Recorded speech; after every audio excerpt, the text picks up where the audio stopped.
Mañanas en Libertad, con Luis del Pino.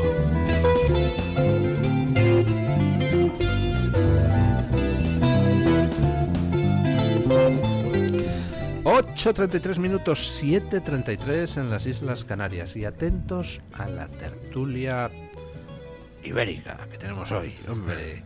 Porque tenemos a don Cristian Toro. ¿Qué tal está usted, don Cristian? Hola, buenos días, muy bien, la verdad es muy bien, muchas gracias por invitarme y bueno, expectante a ver qué temas tratamos ahora aquí en la tertulia. Cristian Toro, Borja Montoro. Borja Montoro, está patrocinado por los Fornes. Y en el Toro, con don Julio Ariza. ¿Qué tal está usted? Pues aparentemente bien. Aparentemente bien, Vamos, pero solo entre tanto aparentemente. toros, vamos a ver si corremos delante como en Pamplona. Bueno, es verdad que encima es pamplonica, Sí, o sea que sí, para hablar sí, de sí. toros.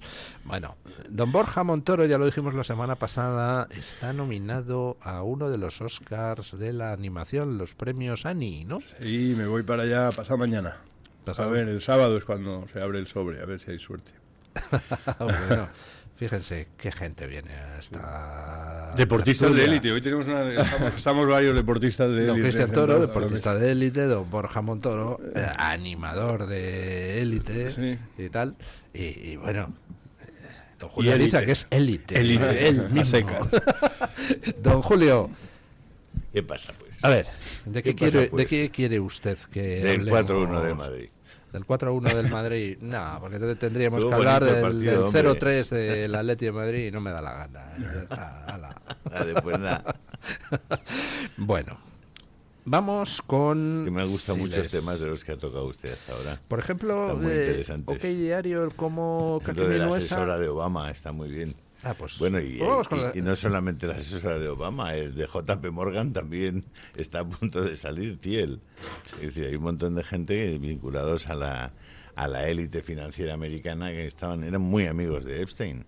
Sí, y Epstein algunos tenía de buenos- ellos... se rodeaba bien. Y algunos de ellos megadonantes del Partido Demócrata, ¿sí? Sí, sí, Tengo claro. un Claro. hilo fijado en mi página de perfil en Twitter con los políticos. Sí. No entro en financieros, gente de la cultura, los políticos que han tenido que dimitir a raíz de la publicación de los papeles de Epstein. En los papeles de Epstein está mencionada muchísima gente, hasta Elvis Presley aparece mencionado en los papeles de Juan Pablo Epstein. II. Juan Pablo También II. varias veces, muy sospechoso. El hecho de que alguien aparezca mencionado, pues no quiere decir nada, porque pueden estar dos de los implicados en la red de Epstein hablando de un tercero. Fíjate, este canalla, Juan Pablo II, canalla, bla, bla, bla. Ana Y Obregón entonces- era su novia. Y entonces aparecerá en los papeles Juan Pablo II. Eso no Sí. quiere decir que sea nada con Epstein. En el hilo este de Twitter pongo exclusivamente los políticos que han tenido que dimitir, ser cesados o sobre los que se ha abierto investigación criminal a raíz de la publicación de los papeles. En cualquiera de los tres casos, dimitir, ser cesado, investigación criminal, obviamente eso quiere decir no que aparezcan en los papeles, sino que aparecen con una relación con Epstein cuestionable.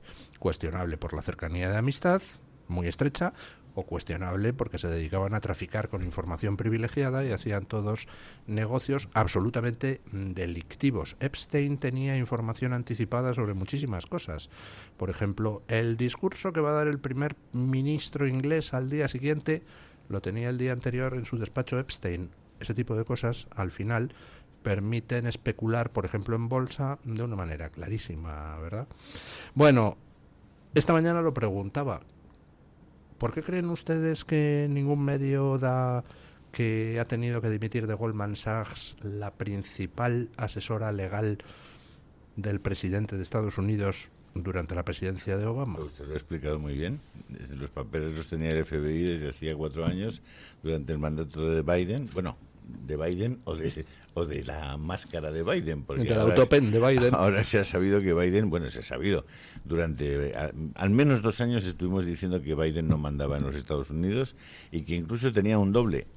Lo pueden encontrar en el año 23 en mi propio Telegram, en una de las encuestas que hicimos en su momento. Preguntábamos, ¿cree usted que Biden tiene un doble con máscara? y la verdad es que el porcentaje más grande de síes se dio en las respuestas de los que en ese momento estaban seguidores de Telegram. Yo creo que todo eso ha sido una gran fantochada, es decir, se trataba de perseguir a Trump y pensaban que iban a encontrar a Trump ahí dentro, y claro, si Biden o sus amigos, los demócratas, hubieran visto, porque tenían ellos los papeles, que Trump era el perjudicado de esos papeles, los hubieran sacado ellos, evidentemente. Evidentemente, y no lo hicieron. Claro. Pues muy interesante. De los 8 políticos que han tenido que dimitir ahora, hasta el momento, 7 eran políticos progres y una pues no era afiliada a ningún partido. No consta que estuviera afiliada a ningún partido, pero eso sí, ocupaba un puesto de carácter político dependiente de la ONU.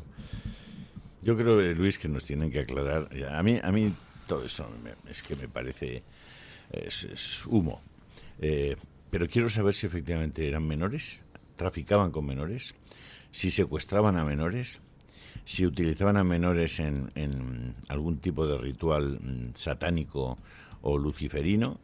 Eso sí que quiero saberlo. Y creo que a las personas que hayan participado en semejantes ritos y crímenes hay que perseguirles, pero vamos, hasta donde estén. Hasta donde estén. Sí, digo que muchas veces es triste ver cómo la realidad supera la ficción. En este caso es uno de los mejores ejemplos. Yo me estoy empapando mucho de este tema también, y hay días que leo cosas que me perturban bastante. Y también me gustaría indagar sobre todo por la gente que se quiere ahora mismo salir de la ecuación y que está en puestos privilegiados y que tal vez tiene palanca para poder limpiar su nombre, y ahora es el mejor momento para perseguir a este tipo de gente y que no salga impune. Hay un mecanismo que yo creo que funciona, que es al principio surge el rumor, y entonces... Porque te has metido con mi pelo, porque tú te lo acabas de cortar, macho. El otro día fui para estar guapo. No, estás ideal, de la muerte. Y sí, fui al barbero un momento. ¿Al de Sevilla? No, de aquí. No, porque no había ave. Digo que hay un mecanismo que surge cuando una noticia es, porque son noticias que nos colocan frente a una representación, una especie de teatro tan espantoso que la tendencia del ser humano es querer cerrar los ojos, es no querer dar credibilidad. Esto no puede ser cierto. El ser humano no puede haber llegado a tal nivel de vileza o de degeneración. Entonces, al principio empieza... como es una noticia, entonces empieza a circular el rumor de que, bueno, eso son exageraciones, son bulos, esto no ha sucedido así, que haya algún caso de pederastia. Luego se derivan las cosas y siempre se utiliza la palabra, se apropia la palabra, entonces aparece un término, pederastia, e inmediatamente la izquierda, que es muy hábil para eso, la ha derivado. Desde hace mucho tiempo pederastia se ha asociado, es una palabra que se asocia mentalmente inmediatamente con Iglesia Católica, inmediatamente, desde hace muchos años, que es una desviación. Cuando de repente va saliendo poco a poco a flote que si sumamos casos, etcétera, ha habido problemas de pederastia en la Iglesia, por supuesto que ha habido casos de pederastia, tampoco se quiere investigar muy claramente cuál es la raíz del problema de la Iglesia y todos sabemos cuál es. Pero cuando se va investigando y se da uno cuenta y dices, no, el principal o la principal causa de abuso de menores en el mundo, etcétera, etcétera, no está ni muchísimo menos relacionada esencialmente con la Iglesia Católica, sino con otros círculos de poder.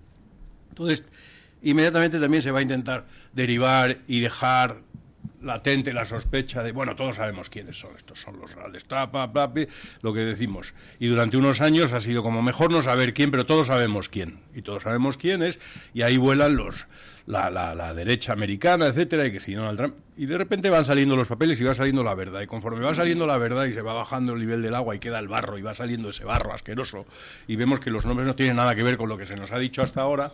Entonces ahora el discurso que se va a poner sobre la mesa, que es el que va a ser un discurso de exageración, va a ser un discurso de dos cosas. Primero, seguimos siempre, porque estamos hablando de una cuestión en la que el ser humano le va a costar confrontar. no quiere saberlo, es que no queremos saberlo realmente, porque es muy duro comprender y vernos a nosotros mismos reflejados en personas que en definitiva son personas que hemos elegido entre todos nosotros, porque la mayor parte de las personas que aparecen en esos papeles han sido votados por los mismos ciudadanos, no por nosotros, pero por la sociedad que convive. Entonces es que el vecino del quinto votó por ese señor, no lo sabía evidentemente, pero ahí está sentado por esa razón.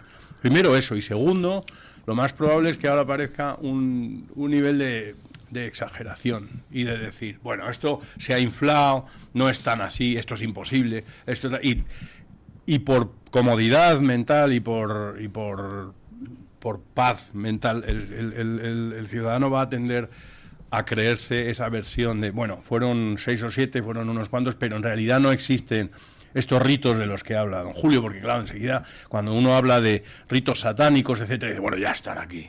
La ultraderecha de cavernícola de los cirios y no sé qué historia, porque ahora existe una ultraderecha de Ciri que mantiene el cirio, la Mecirios, he leído en algún artículo este fin de semana.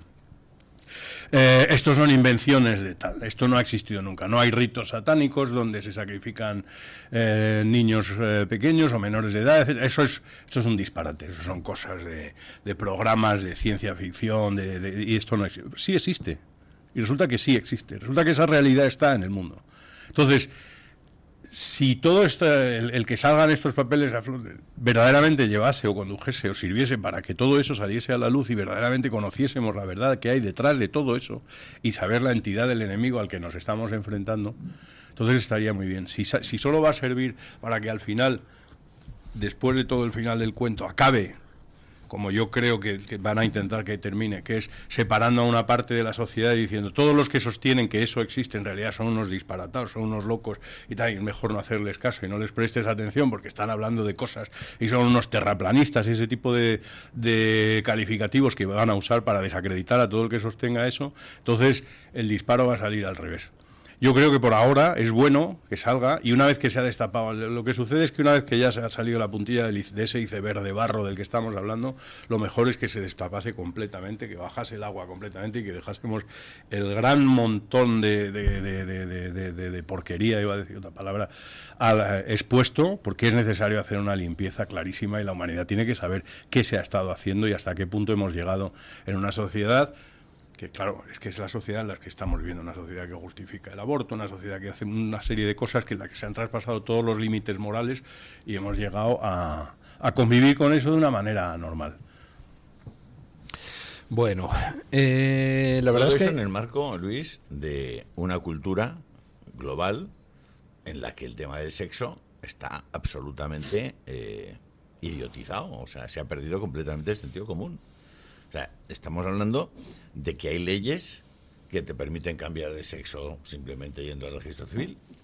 Hay leyes que te permiten ir a un médico a los 13 años o a los 12 y que ese señor decida con una junta en el hospital extirparte los testículos al chico o los pechos a la niña porque han dicho que tiene disforia de género, que ese niño en realidad es una niña y por tanto, incluso con la oposición de los padres, yo lo puedo, como se ha hecho en la Tavistock, y en este momento tienen 1.200 o una class action de 1.200 familias diciéndoles que son unos criminales. Pero todo eso se ha tolerado en la sociedad y se tolera. No, el problema no es que se haya... No se ha tolerado, se ha fomentado, que es distinto. Y se ha tratado de perseguir la discrepancia. Claro. Pero han es mencionado que ustedes... las saunas de Sabiniano llevaban a niños de Marruecos para que fueran utilizados por los que iban allí. O sea, hay algún oyente que me ha mandado algún mensaje diciendo que si Sabiniano era el Epstein español, ¿no? Bueno, la verdad es que existen una versión cañí, ¿no? Pero existen ciertas... Bueno, no sé si Epstein también tenía esa filial, no tengo ni idea, que yo sepa no, pero bueno, hay una cosa que me llama la atención, es que el otro día hablando con un amigo, españoles no ha salido por el momento ninguno, y hablábamos de sexo, y entonces salió en esta conversación con este amigo a relucir el rey, los adolescentes tienen unas conversaciones. El rey Juan Carlos, ¿no? Dices, ¿un rey Juan Carlos podría salir en los papeles de Epstein? Pues no podría salir, ¿Por qué? Porque el rey Juan Carlos sería un señor al que le gustaban mucho las señoras. Estoy seguro de que ha tenido 200.000 millones de affairs extramatrimoniales. Pero no se dedicaba a la cuestión pervertida, porque toda esta gente de lo de Epstein, lo terrible es que lo que hay detrás es una absoluta perversión, y lo que había detrás era la utilización de esa perversión para crear un círculo de poder donde ya todo el mundo estaba agarrado por las pelotas y donde todos se dedicaban a hacerse favores financieros y o políticos unos a otros. Vamos. Pues todos esos chiquitos son los propietarios de todos los medios que están todo el día hablando de la Iglesia Católica.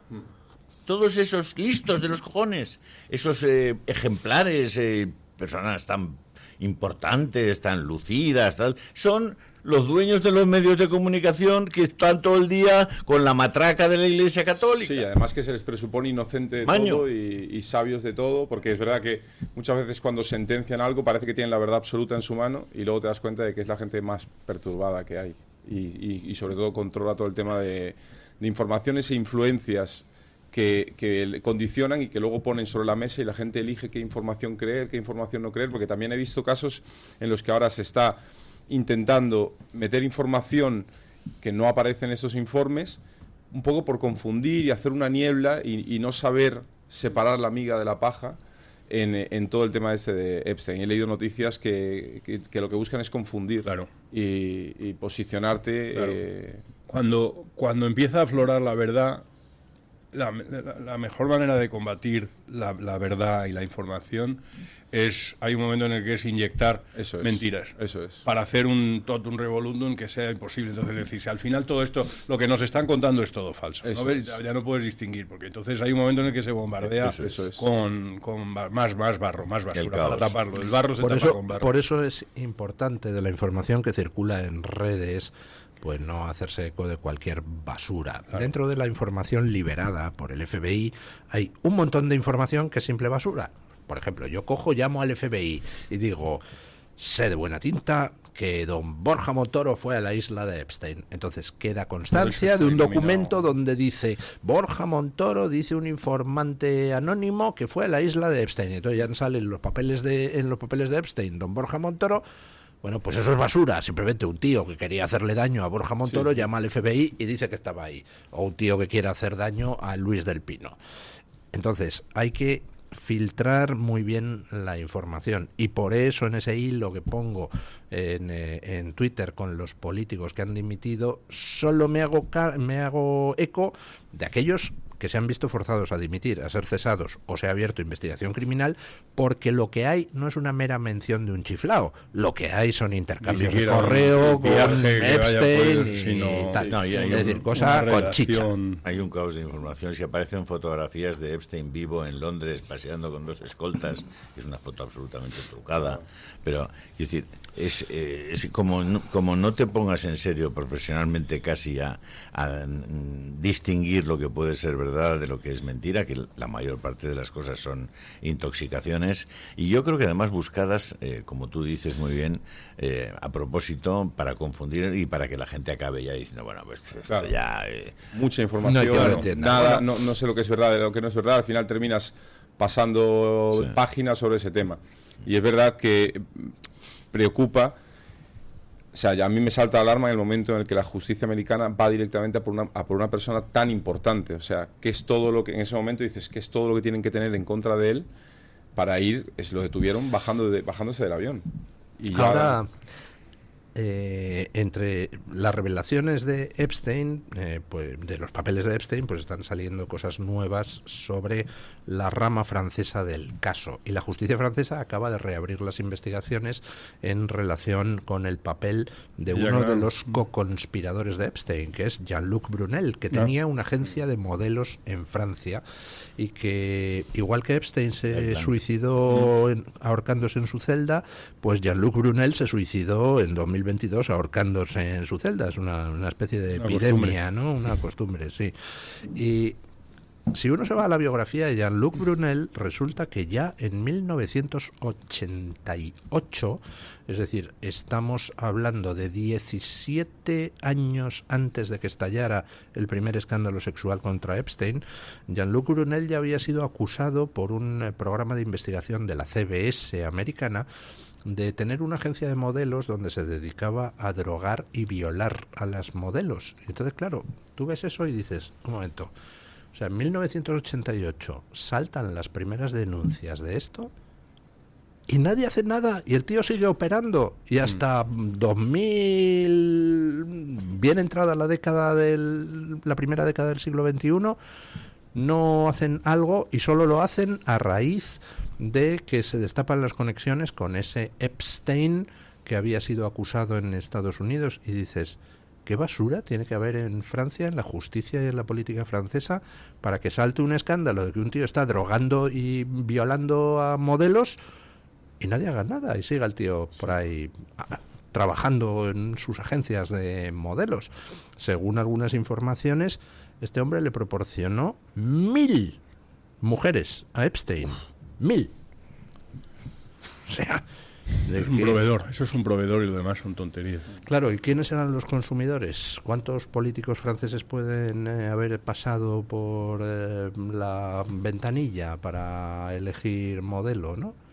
O sea, es que es todo muy asqueroso. Sí. Y uno va y a nada que se ponga a aplicar la lógica dice, uno de estos predadores sexuales llega a algún puesto decisivo dentro de la política, el mundo financiero, los medios de comunicación. Pues a partir de ese momento apaga y vámonos, porque se va a encargar de que todos los que vayan ascendiendo en lo que de él dependa sean miembros de su círculo, con lo cual acaban los puestos de poder tomados por una mafia de predadores sexuales. Sí, sí, y si tomas el número de 1000 mujeres, evidentemente, como dices, los consumidores no han podido ser 1 o 2, porque estamos hablando de 1000 mujeres, o sea que son números que te dejan perplejo de toda la trama que puede haber ahí, y esperemos que se descubra y que salga toda la luz. Bueno, lo dicho, están en marcha ya nuevas investigaciones en Francia, están destapándose más datos en Estados Unidos, porque al principio la gente entró a buscar los nombres más conocidos. Ahora están ya analizando el cuerpo de la información, todos los miles y miles y miles de mensajes intercambiados por Epstein con muchísima gente. Y está empezando a salir pues mucha gente del mundillo financiero, poco conocida, pero que evidentemente tenía su importancia. Y yo me pregunto, en las operaciones delincuenciales de carácter financiero donde participaran Epstein y todos estos colaboradores de medio pelo, ¿podría darse el caso de que alguien pidiera revertir decisiones que se hubieran visto adoptadas por todas esas actividades de estos grupos que funcionan bajo el radar? Y una última pregunta antes de dar paso a la publicidad.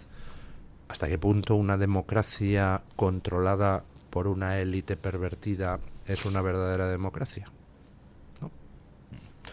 Ponga publicidad mejor. Así no ponemos publicidad. ¡Hala! Tu voz, tu libertad, tu radio. Radio Libertad. La doctora Margarita Esteban, especialista en medicina estética, llega a Madrid con el revolucionario tratamiento Endolit para la remodelación corporal sin liposucción ni quirófano. Consigue eliminar esa grasa localizada o tensar esa piel flácida que tanto te trae de cabeza, de piernas, brazos, glúteo o abdomen con Endolit. En una sola sesión y sin postoperatorio. Infórmate en la consulta de la doctora Margarita Esteban en la Clínica Sandra Oliveira, Antonio de Maura 7, El Retiro, o agendando tu cita médica en el 689-707-317. Sin estigmas, con la más avanzada ciencia, con conciencia, afecto y respeto, tratamos desde el año 1935 a los pacientes mentales en el Hospital Psiquiátrico San Francisco de Asís y la Comunidad Terapéutica San Antonio de Málaga. Teléfono 952 20 14 64 o infórmese en la web www.hospitalsanfrancisco.com. Para comer como un chef hay que elegir como un chef. Por eso yo siempre elijo la mejor calidad. Sabores gourmet, con altos porcentajes de carne, productos naturales sin aditivos y de origen 100% nacional. Yo elijo El Pozo 1954. ¿Y tú? El Pozo, uno más de la familia. La doctora Iradier, especialista del Instituto de Microcirugía Ocular, IMO, Grupo Miranza, realiza en Madrid cirugía premium de presbicia y catarata. Si desea eliminar sus gafas de vista cansada o nota que con la edad pierde visión, la doctora Iradier le realizará el tratamiento para recuperar la agudeza visual y nitidez de la juventud con la mejor lente intraocular y la técnica más segura y eficaz. Doctora Iradier en IMO, Grupo Miranza. Teléfono 910-783-783. Calle Valle de Pinares Llanos 3, Mirasierra, Madrid.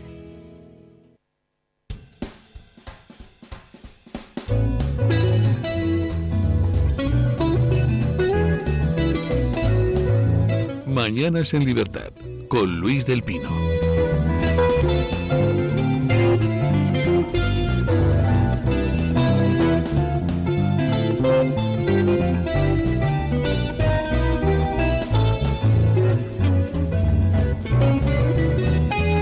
Bueno, según datos de la Asociación Española de Urología, me mira don Borja Montoro con cara de a ver qué va a decir, la hiperplasia benigna de próstata afecta ya a 1 de cada 2 hombres mayores de 50 años en España. O sea que entre don Borja Montoro y yo, uno de los dos, estamos ahí fastidiados. Sí, yo somos 3 hombres mayores de 50 a los tontos. Esta es una prevalencia que aumenta exponencialmente con la edad hasta alcanzar, ojo, al 90% de los varones mayores de 75 años. Esta realidad se traduce en un impacto directo sobre la calidad de vida. Pues lo típico, orinar varias veces por la noche, que es algo que afecta al 83% de este segmento masculino, lo cual a su vez hace pues que tengas fatiga crónica, estrés, por eso de no dormir bien, pues no es demasiado bueno. Si tienes más de 50 años, Prostameder es un innovador complemento alimenticio diseñado para apoyar la salud de la próstata. Con Epilobium parviflorum, Prostameder puede ayudarle a disminuir el riesgo y contribuir a la función prostática normal. Haga una elección prostactiva por su salud. Visite mederinutrición.com y conozca cómo Prostameder puede ser el aliado que necesita. Bueno, hay 2 temas de los que me gustaría hablar. Uno es la huelga de médicos, que comienza hoy, ¿no, don Borja? Efectivamente, hoy comienza una huelga de médicos. Los médicos, yo no soy médico ni esto, pero sí tengo buenos amigos médicos. Además son buenos oyentes de este programa, leales, y nos han comentado en alguna ocasión que si podíamos prestarles atención, y es cierto, porque tienen un problema, es que están infrarrepresentados, porque todas las reivindicaciones y el movimiento que se hace alrededor del sistema sanitario suele estar en manos de sindicatos que representan más bien a los sanitarios, más que a los médicos en sí. Entonces hay una diferencia de representación y no ven sus derechos salvaguardados de la misma manera o con la misma intensidad por parte de los representantes que se supone que están al cargo de sus negociaciones, y hay una queja al respecto. Y hoy comienza una huelga de médicos que va a afectar a todo el servicio, a todos los ciudadanos, y habrá menos atenciones, y yo creo que nos veremos afectados todos, pero también es cierto que es necesario comprender las causas que los llevan a este paro, y desde aquí yo quiero personalmente mandarles mi apoyo por sus reivindicaciones, porque creo que son muy justas. ¿Y cuáles son sus reivindicaciones? Pues básicamente se centran en 2 Vamos cosas. a ver. Primera reivindicación, de carácter salarial. En estos momentos muchísimos médicos que reciben en España una formación relativamente buena se van a otros países de Europa cobrando mucho más de lo que cobrarían aquí, y allí pues oiga, tienen un prestigio. De hecho, pues tú te vas a Londres y te encuentras un montón de médicos y enfermeras españoles, y todos tienen un cartel impresionante porque son profesionales extraordinarios, porque tienen una formación enormemente buena y una actitud pues que es muy española, de empatía para con el paciente, para con el que lo está pasando mal. Es decir, son muy valorados allí. Y sin embargo aquí pues faltan médicos y entonces los tenemos que traer de lugares inverosímiles, algunos de los cuales yo nunca había oído hablar de ellos. Entonces llegan aquí, por supuesto, con una formación. Algunos de ellos vienen de lugares donde la formación es buena, pero otros vienen con una formación, yo diría que menor que la de los médicos españoles, pues porque aquí se paga menos. Entonces, primero, reivindicaciones salariales, que además pues tienen muchos aspectos. Las guardias interminables que les ponen y que no les pagan o que les pagan una porquería, etcétera, etcétera. Y luego, lo otro, lo del prestigio. Es decir, en estos momentos, ¿cómo se deciden las cosas en sanidad? Bueno, pues ahí resulta que tiene la misma opinión casi el señor que representa al sindicato de los que barren la entrada del hospital, que es un trabajo dignísimo, pero hombre, yo creo que no se puede poner al mismo nivel de los médicos, pues tiene la representación sindical de los trabajadores administrativos, ayudantes sanitarios, etcétera, etcétera, etcétera, por casi más peso que los propios médicos. Hombre, eso no tiene ningún sentido. Los médicos se los trata pues como si fueran un colectivo más de la atención sanitaria. No. Son el colectivo principal y después de ellos el colectivo de enfermería y luego el resto de trabajadores sanitarios, pues lo dicho, son profesiones dignísimas e imprescindibles, pero en fin, mucho más sustituibles unas personas por otras que no los médicos, que hay detrás unos años interminables de formación, ¿no? Son unos profesionales que en España yo creo que no hay nadie que no los considere con aprecio. Quiero decir que todo el mundo tiene, salvo casos muy excepcionales, pero son una de esas profesiones que todo el mundo por el que todo el mundo tiene simpatía, porque están ahí, trabajan mucho, se preparan muy bien y además nos consta que la formación que reciben en España para llegar a ser médico es costosa, es larga y es muy buena. Los médicos españoles son realmente muy buenos, pero no están bien pagados. Y entonces cuando alzan la voz y vamos a ver, todos hemos visto las series americanas, enseguida en cuanto sale un niño pijo es porque es hijo de médicos, porque los médicos de Estados Unidos ganan mucho dinero. Y en otros países también ganan bastante dinero sin necesidad de llegar a los límites de lo que pasa en Estados Unidos, pero es una profesión en la que uno se puede ganar la vida francamente muy bien. En España, pues es una clase media, y si uno tiene la suerte de tener luego una consulta privada o algo así, que luego está fatalmente visto. En cuanto aparece la palabra privado relacionada con la sanidad, enseguida saltan las voces y esto no puede ser, porque esto es poner nuestra salud en el mercado. Pero además saltan las voces por los mismos que luego se van a la sanidad privada. Claro, que tenemos fotos. Yo ahora estoy abriendo una clínica de medicina deportiva y medicina con mis socios son, mi mujer que es sanitaria y 2 médicos más. Y nos encontramos con que la gente dice, pero hay que prestar atención a la frase. Dice, pero por ejemplo, tenemos pediatría y dice, pero ¿por qué voy a pagar por llevar a mi hijo a un pediatra? Y yo, bueno, vamos a ver. O sea, esta persona lleva 10 años formándose y te va a ayudar en algo esencial para la vida. Claro. Entonces, eso cuesta. Lo que pasa es que nos hemos acostumbrado a que la sanidad... Es que es...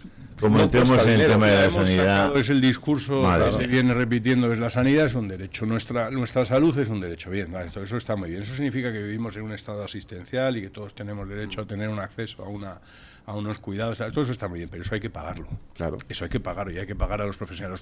Pero es que aquí se ha llegado a la conclusión de que usted como es médico, usted tiene que hacer su trabajo a lo que yo le diga y silencio y callado, porque en el momento que usted reivindique algo más, que usted es un egoísta y no está dispuesto a fundirse por la sociedad, porque la sociedad es a la sociedad a la que usted se debe, porque la salud es un derecho, entonces su trabajo está en manos de una sociedad y se lo tiene usted que ofrecer poco menos que gratuito. Y en la pandemia nos dimos cuenta de lo expuesto que están. O sea, mi mujer que está, por ejemplo, en la urgencia, ellos están en primera línea de tiro ante cualquier cosa que entre por la puerta y sobre todo soportan unos niveles de presión muy altos, porque tú cuando estás enfermo, cuando tienes algún problema, ¿quieres que te lo solucione? Ya. Claro. Y eso requiere una formación, requiere una paciencia, requiere ciertas virtudes que se tienen que pagar y reconocer. Bueno, pero la gente tendrá que empezar a ponerse a pensar un poquito. O sea, que es que hablan de sanidad pública y sanidad privada. ¿Qué coño? Es la sanidad social, que hay una iniciativa entre la gente que dice vamos a montar un hospital, ¿eso se llama sanidad privada? Eso es sanidad social. ¿O es que la sanidad pública no viene del dinero privado? Claro. O sea, es que la confusión es completa, porque estamos siempre con la misma chorrada. Es que, vamos a ver, un señor para ser médico tiene que pasarse 11 años. 11 años. Y llega un tío que entra de la noche a la mañana de celador en el hospital y resulta que somos sector sanitario, ¿verdad, machote? Somos sector sanitario, tú y yo. Yo, que tengo 21 años, 22, he entrado como celador ayer, ya soy sector sanitario, como tú, que llevas 11 años para ser médico. Esa persona tiene todo el derecho del mundo a tener también sus reivindicaciones laborales. Lo que no tiene sentido es meterlos a todos en un mismo paquete y dejarse es lo que estoy diciendo, porque claro, pues es una cuestión de números. Hay muchos más celadores que cirujanos. Evidentemente. ¿Y usted me está diciendo que vamos a reivindicar lo mismo? Pues no, señor. ¿Y usted me está diciendo que al médico no hay que tener un... O sea, es que hubo un momento en que aquí el tema de la igualdad rebasó todos los límites posibles. Sí. Al médico se le trata como una basura. Tú, atiéndeme, vente, venga, vamos, oye, que no me tal. Oiga, un momentico. Usted trata con respeto a un señor que se ha tirado 11 años para llegar a ser médico. Pero no los tratan con respeto porque les hemos metido en la cabeza lo que está diciendo el señor Toro. Evidente, como son servidores, son esclavos a nuestro servicio. Porque tenemos por favor, hombre. Encima de cualquier cosa que es el derecho. Y luego porque ellos mismos, y porque una gran parte de muchos médicos están con el jugueteo ese de sanidad pública. La sanidad, estamos todos de acuerdo, o casi todos, espero, en que tiene que ser universal. Bueno, claro. De calidad, gratuita. ¿Os parece bien? Me parece bien. Bien, vale. El servicio lo bien, puedan proveer. Vale, bien. Gratuita. ¿Qué cosas tienen que ser gratuitas como servicio sanitario? ¿El aborto tiene que ser gratuito? Ya, claro. Determinados tratamientos a gente que se lo busca y que quiere estar enfermo porque tal, ¿eso también tiene que ser gratuito? Un momento. Gratuita, de calidad y universal, vale. Pública, pero es que sale con la pancarta con el cual. Pública, ¿por qué pública? Si es gratuita, es universal y es de calidad, ¿por qué tiene que ser pública? ¿O usted cree que lo público no es más que la suma de lo privado, entregada a unos señores que se hacen con el control de todo eso, que no les pertenece? Hay muchísimos medios de organizar el asunto, o sea, partiendo de la idea de que todo el mundo tiene que tener sanidad universal, de calidad y gratuita, entendiendo ese gratuita como pagada por los impuestos de todos, porque gratuita no es. Es decir, pero vamos, que tú vayas al médico y no te soplen por una radiografía 2.000 euros, que tengas, como por ejemplo en Estados Unidos te puede pasar. No, la radiografía cuesta eso. Al final. Quiero decir que el dinero de la radiografía no varía demasiado. Quiero decir que es costosa hacer una radiografía, etcétera. Eso lo sabemos todos, pero estamos todos dispuestos a decir, pues si es necesario hacer una radiografía, se hace. Entonces, una vez asumidos esos tres planteamientos que usted decía, universal, gratuita y de calidad, entonces eso no quiere decir que lo tengas que hacer, que prestar en hospitales públicos. ¿Cómo funciona, por ejemplo, en Suecia? Que digo yo que no será sospechosa de fachosferismo el sistema. Pues hay sanidad universal, gratuita, de calidad, gestionada por el Estado, pero muchísimos servicios los prestan clínicas privadas. Por ejemplo, resulta que te tienen que operar. Bueno, pues entonces no necesariamente te van a operar en un hospital del Estado, te pueden operar en un hospital privado que luego pasa, según unos baremos, la factura al Estado y ya está, y funciona estupendamente en Suecia. No, pero eso aquí se considera una aberración, Borja. Yo he vivido en París 7 años.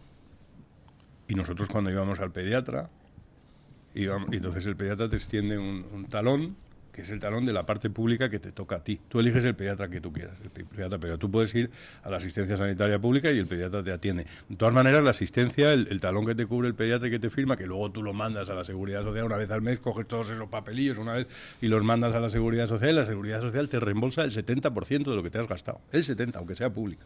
O sea, que hay una parte que tú pagas.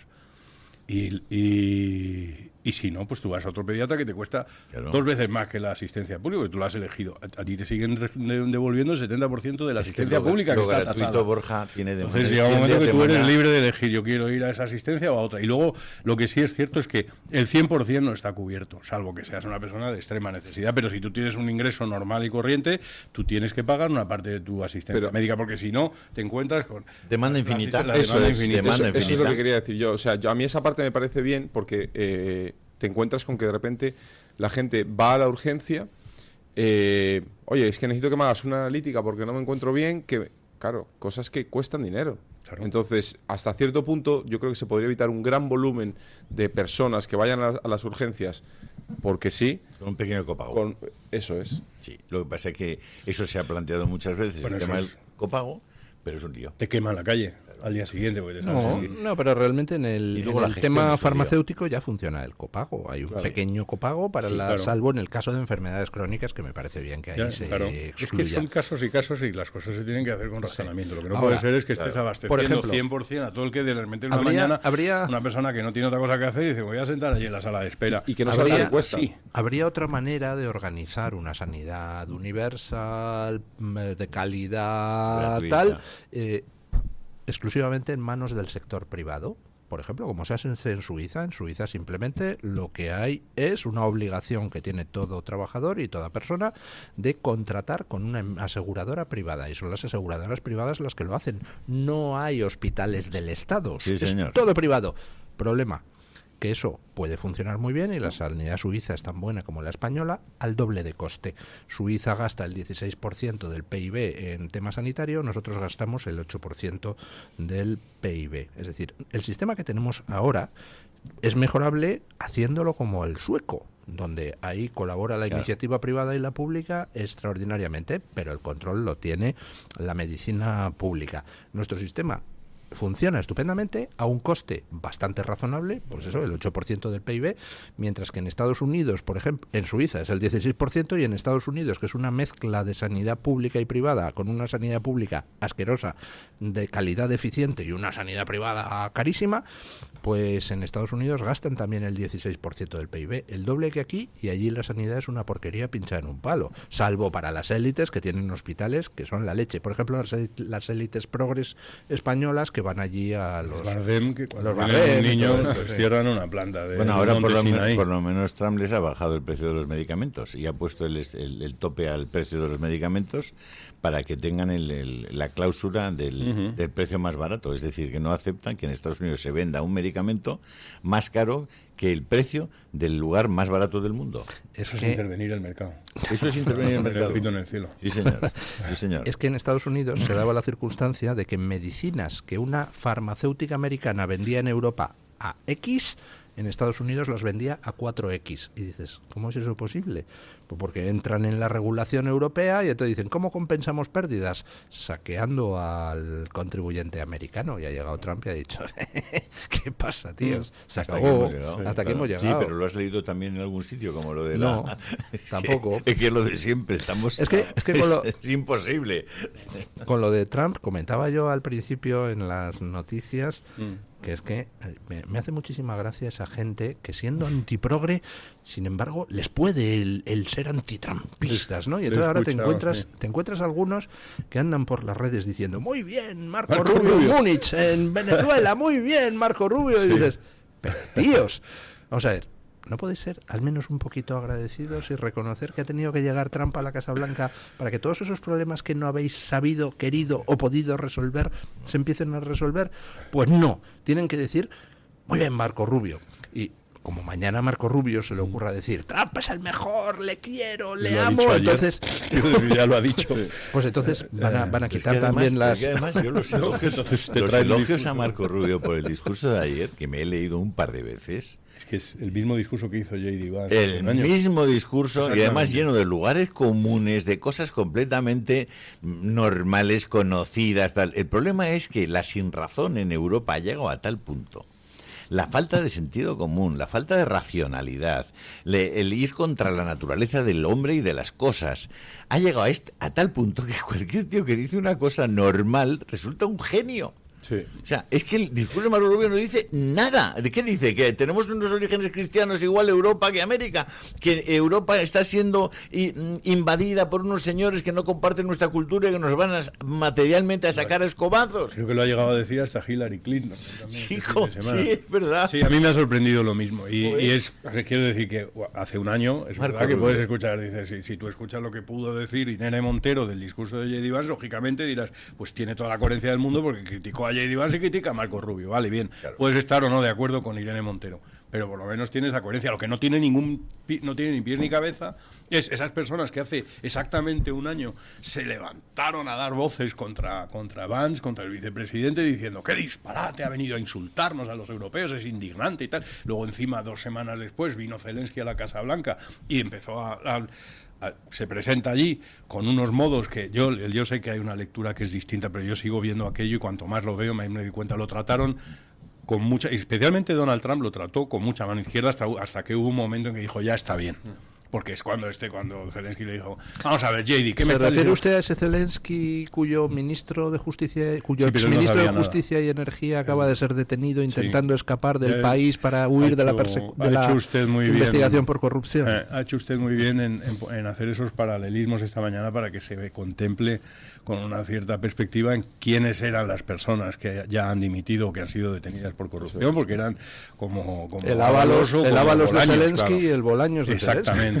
Exactamente. Entonces, si nosotros en España estamos contemplando el entorno del presidente del gobierno y diciendo esto es imposible que Pedro Sánchez no supiese nada de esto, no podemos mirar a Zelensky, que es una especie... Zelensky desde hace un año se nos presenta como una especie de Greta Thunberg, que es uno de esos personajes a los que de repente hay que idolatrar, porque sí. Entonces se dice que tú estés en contra de Putin no significa que tengas que idolatrar a Zelensky, que cuidado con Zelensky, que Zelensky no es, puede que no sea tan limpio como parece. Pues y desde luego lo que sí es seguro es que es la única persona, el único varón de su edad en Ucrania que no ha tenido nunca ningún problema para ser llamado al frente ni cosas de este tipo. Entonces, yo lo he dicho esta mañana, pero de la misma manera que creo que es imposible que Sánchez no estuviera al tanto de la corrupción de su número 2, Ábalos, es imposible que Zelensky no estuviera al tanto de la corrupción de su número 2. Es imposible. Es que alguien se está haciendo de oro con esa guerra. Y alguien está interesado en que la guerra primero se pusiese en marcha y después no se parase nunca. Y ahí sigue. Entonces, y Trump no es el responsable ni de que se iniciase ni de que se continuase la guerra. Desde que llegó intentó poner fin a aquello y digo, esto es un disparate y es necesario, cuanto antes es necesario que deje de derramarse sangre, etcétera. Pero vamos, volviendo al discurso de Berlín, sí. Efectivamente, todo esto porque esto sucedió hace un año con la llegada de Trump, entonces la administración Trump, y Trump era una vergüenza para Occidente, palabras literales de Cayetana Álvarez de Toledo, es una vergüenza para Occidente. Y de repente ahora resulta que Marco Rubio, que es su ministro de Asuntos Exteriores, su secretario de Estado, viene y repite lo mismo que dijo su vicepresidente, y en cambio ahora lo que dice Marco Rubio está muy bien.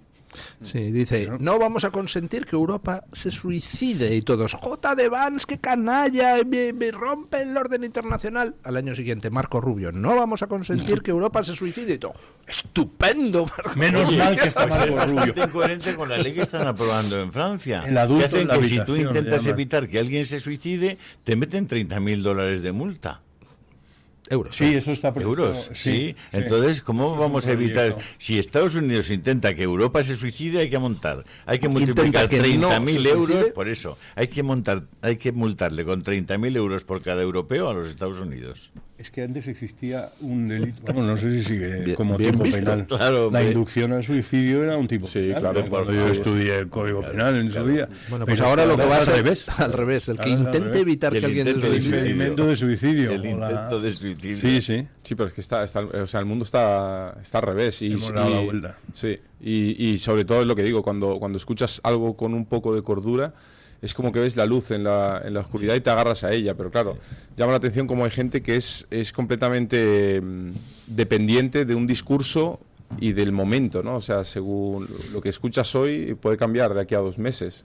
No tienes una idea clara. Yo, por ejemplo, sigo pensando lo mismo ahora que hace 4 años y espero y creo que seguiré pensando lo mismo dentro de otros 4 años.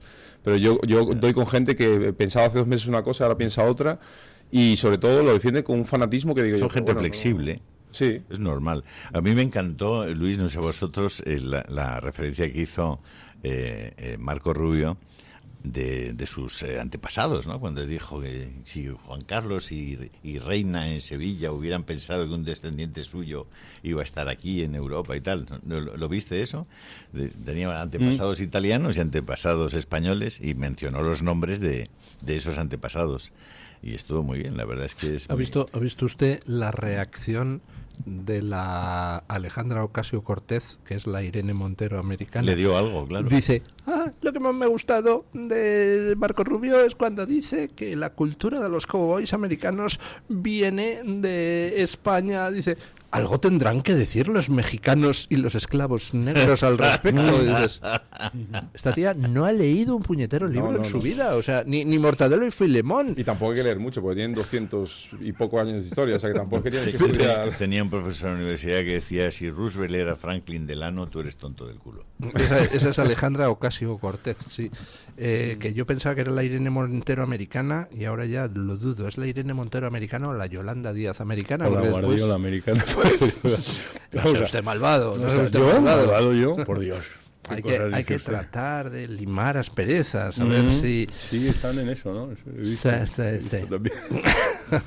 No hemos hablado de campañas y de cómo hablemos se presentan las campañas. Encuestas y esas cosas. Vamos a hablar de encuestas, porque hoy saca Sociométrica, que es una de las encuestadoras que yo considero más fiables, junto con 40dB y GESOP, pues hoy saca una encuesta donde ya le da a Vox, y mira que es Sociométrica prudente en esto de no inflar a Vox, ya le da a Vox que duplica escaños, 66, ya está en el 18 y pico %, y bueno, la derecha en su conjunto, si es que no me demandan en el PP por llamarles derecha, estaría en los 206 escaños, lo cual quiere decir que el PP repetiría resultados de 2023. Sacó 137 escaños, ahora tendría 140, o sea, más o menos lo mismo. Pero Vox pasa de 33 a 66.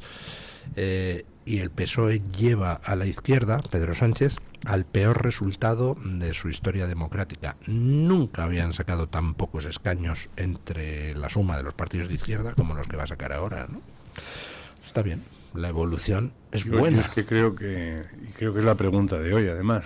La pregunta de hoy es más emitir el voto, pero yo creo que los resultados se van a ir repitiendo autonomía por autonomía y se van a terminar traduciendo en un resultado en las generales al final, y el resultado va a ser una debacle completa y absoluta de la representación de la izquierda, como nunca antes. El Partido Socialista, el peor resultado creo que lo tiene, el récord lo tiene Almunia, creo recordar. Joaquín Almunia, creo que es el que sacó 90 escaños, no recuerdo bien. Pero por debajo de eso, Rubalcaba tampoco hizo ningún resultado muy brillante, pero Sánchez yo creo que va a quedar por debajo de cualquiera de ellos dos. Pero Rufián puede ayudarle, ¿eh?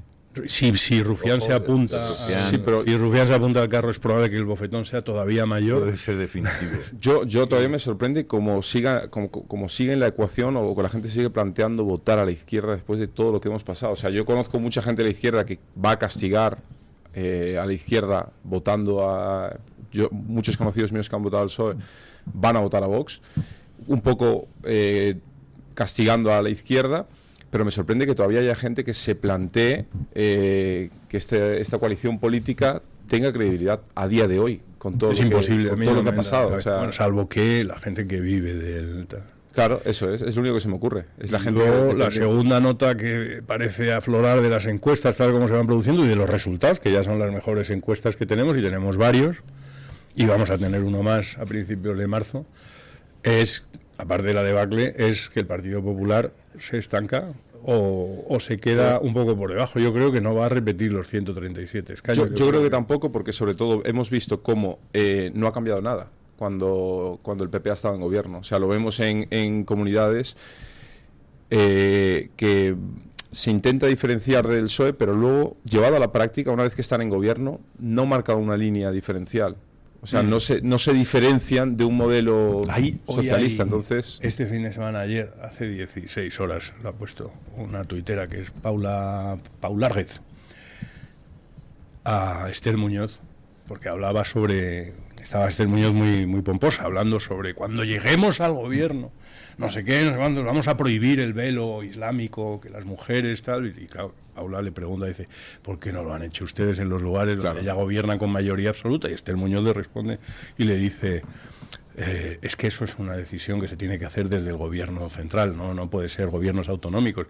Y entonces Paula Arguez, que claro, ya Esther Muñoz ha dejado la conversación porque ya no ha contestado a eso, pero Paula Arguez le trae un recorte de prensa en el que Albiol le pide a Mariano Rajoy, que creo recordar que gobernaba con mayoría absoluta, le pide y le solicita que prohíba el velo islámico. Quiero decir que esto ya venía de cuando el PP tenía mayoría absoluta. Y el PP después no lo hizo en su momento. Entonces, claro, se le pregunta... No me digas, se le pasaría. Se le pasó, pero se le pasó. Estaba ocupado en la economía. Cayetana Álvarez de Toledo estaba hablando sobre la necesidad de la limpieza de las instituciones, no sé qué, y una señora del público le dijo, pero vamos a ver, si ustedes han tenido 2 mayorías absolutas y no han modificado la ley orgánica del Poder Judicial que nos vienen prometiendo desde eternamente que lo iban a hacer, ¿por qué tengo yo que creer que lo van a hacer ahora en esta ocasión? Y dice, créame, con un acento que parecía que escuchabas a Valdano, por supuesto. Entonces, créame yo, porque voy a tener que creer una persona que ya me ha fallado 2 veces. Eso es. Entonces llega un momento en que esa credibilidad se ha caído por los suelos, y por eso es por lo que efectivamente sigue teniendo un suelo de voto muy aceptable, especialmente también favorecido, porque teniendo lo que tenemos en el gobierno, ya que encima quedarse por detrás del Partido Socialista sería para preguntárselo a un psiquiatra. Pero no termina de sumar. Y mientras tanto vemos a un Vox que cada día está más fuerte, cada día multiplica más, y cuanto más multiplica y cuanto más fuerte está Vox, más traspiés van dando tanto el Partido Socialista como el Partido Popular. El Partido Popular no hace más que decir que el voto a Vox favorece al Partido Socialista, y digo, coño, que lo siga favoreciendo, porque fíjate cómo va. Sí, claro. Las mismas personas que no hacen más que repetirte de la noche a la mañana, lo importante es echar a Sánchez. Coño, se está demostrando que cuanto más sube Vox, más estamos cerca de echar a Sánchez, y no lo aplauden, sino que se enfadan con eso. Don Almeida lo decía, sí. No sé si viste mi tuit, tuit o como se llame eso, el post o como se llame. De Twitter. Yo dije, es que Almeida salió con unas declaraciones en una entrevista el sábado, creo, diciendo que el PSOE y Vox tenían un objetivo común, que era debilitar al PP. Y yo le dije, hombre, que yo sepa, todos los partidos políticos tienen el mismo objetivo, que es debilitar a sus adversarios. Claro. Almeida es que no, el pobrecito. Sí, pero, yendo por ejemplo a la campaña de Castilla y León, que el PP vuelve otra vez a poner el foco en el campo, en la zona rural. Llevas 4 años donde has doblegado por completo a las directrices que te marca Europa, que pone muchísimas trabas al mundo rural en una comunidad como es Castilla y León. Y ahora que estás en campaña, ¿te acuerdas de todo la gente que vive de este mundo rural? Y yo me pregunto, ¿quién lo va a creer? O sea, ¿por qué ahora y no durante todos estos 4 años? Hay 2 asuntos en los que el Partido Popular necesita explicar a sus... Vamos a ver. Uno, el campo. Entonces, yo voto a favor de la imposición de la Agenda 2030 primero, y luego del Mercosur, que lo han votado. Así como miembros del Partido Popular Europeo han votado en contra, pero los representantes del Partido Popular Español han votado a favor de la entrada en vigor de Mercosur, cuando los socios que han firmado el pacto de Mercosur han dejado bien claro que ahí no hay cláusulas de salvaguarda, y ahora, una vez que han votado a favor y Mercosur entra en vigor, o no ha entrado en vigor porque otros miembros del Parlamento, entre los cuales se encuentran algunos de sus socios dentro del propio grupo del Partido del PP de Polonia, por de Donald Tusk, más los patrios de Vox, etcétera, y todos estos han votado en contra y han decidido llevarlo al Tribunal Superior de Justicia de la Comunidad Europea, de Europa. Y entonces ahora, cuando eso ya está, ahora vienen con un discurso y dice: hemos votado a favor de que se impongan las salvaguardas. Pero vamos a ver, ¿pero por qué votó usted a favor de la entrada en vigor de una cosa si no estaba seguro de cómo iba a entrar en vigor? Entonces, eso no te lo explican. Otra cosa, la inmigración.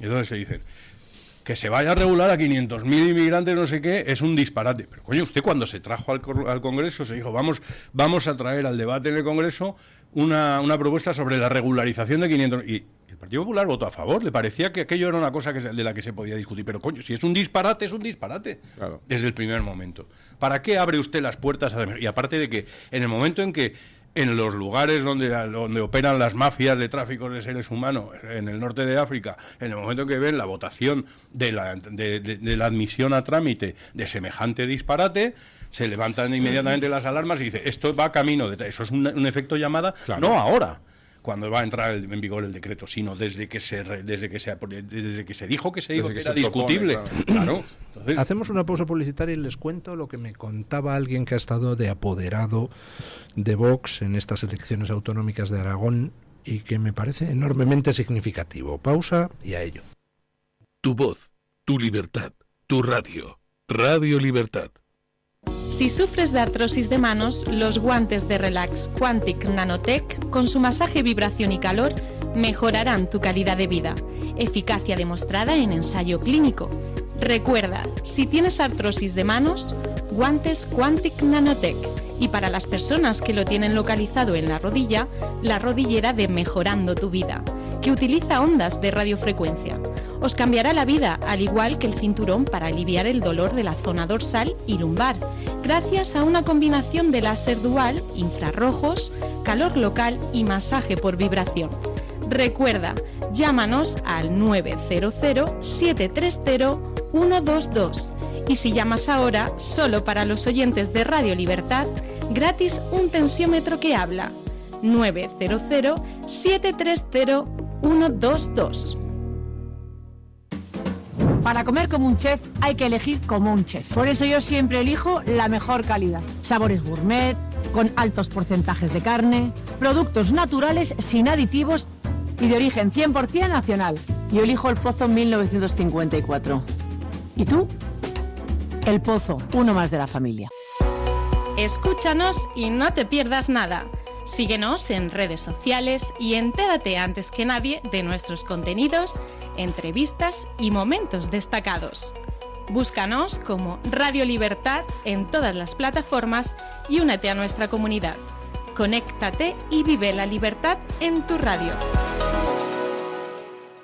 El DHA omega 3 es clave en el funcionamiento normal del cerebro, la visión y el corazón. Si te preocupa el deterioro asociado a la edad, debes tomar DHA. El DHA de Mederi Nutrición tiene certificación IFOS, máximo estándar de pureza y calidad. Busca DHA Pure NPD1 o visita ahora mederinutrición.com. Búscanos como Radio Libertad en todas las plataformas y únete a nuestra comunidad. ¿Quiere anunciarse en la radio y no sabe por dónde empezar?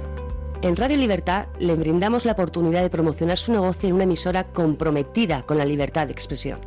Aproveche nuestras ofertas exclusivas para nuevos clientes. Además, si aún no tiene su anuncio preparado, no se preocupe, nosotros lo creamos por usted. Contáctenos hoy mismo a través de publicidad@radiolibertad.es o llámenos al 91 732 4895. No lo piense más. Anúnciese en Radio Libertad. La libertad en tu radio.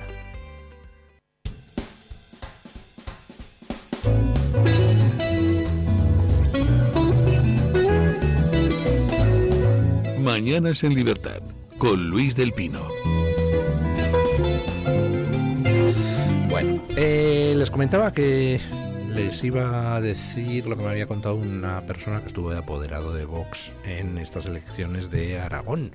Una persona de aquí de Madrid que se fue de apoderado de Vox a Zaragoza. Y me dice que en Zaragoza le tocó pues en un barrio tradicionalmente de izquierda, uno de los bastiones socialistas, Torrero. O sea, tan de izquierda que coloquialmente se conoce a ese barrio en Zaragoza como La República, o bien la República Independiente de Torrero, por todo el tema de la historia de movimientos sociales allí, es decir, lo que podría ser, pues yo qué sé, el Pozo del Tío Raimundo o Vallecas aquí en Madrid. Bueno, pues dice que llegaron allí y que los apoderados de los partidos de izquierda, todos, ¿qué hacéis a vosotros aquí? ¿Qué pintáis? Aquí no pintáis nada, pero bueno, no hubo ningún incidente reseñable, simplemente las típicas miradas de aquí ya han llegado las fachas, ¿no? Bueno, pues en Torrero, en estas elecciones, el Partido Socialista ya ha dejado de ser, por primera vez, primera fuerza. En las últimas autonómicas, en 2023, el Partido Socialista ganó en Torrero. Esta vez ha perdido. Y ha perdido cayendo 7 puntos frente al 32% que tenía antes. Ahora está en el 25%. Y ¿el PP cuánto se ha llevado de eso? Pues nada, el PP ha sacado más o menos lo que tenía, 0,4 puntos más que lo que tuvo en 2023. ¿Quién ha subido espectacularmente? Vox, que ha subido 5 puntos, tenía el 11%, ahora está en el 16%, es decir, de los 7 puntos que pierde el PSOE, 5 van a Vox y 2 se van a otras formaciones, por ejemplo, a la Chunta Aragonesista. Lo que está viendo, bueno, y en el colegio donde estaba este apoderado, resulta que todas las listas de izquierda sumaban 100 votos, Vox 400, ¿no? Con lo cual miraba a los que les recibían con miradas así un poco hostiles al principio y decía, pasa, machote.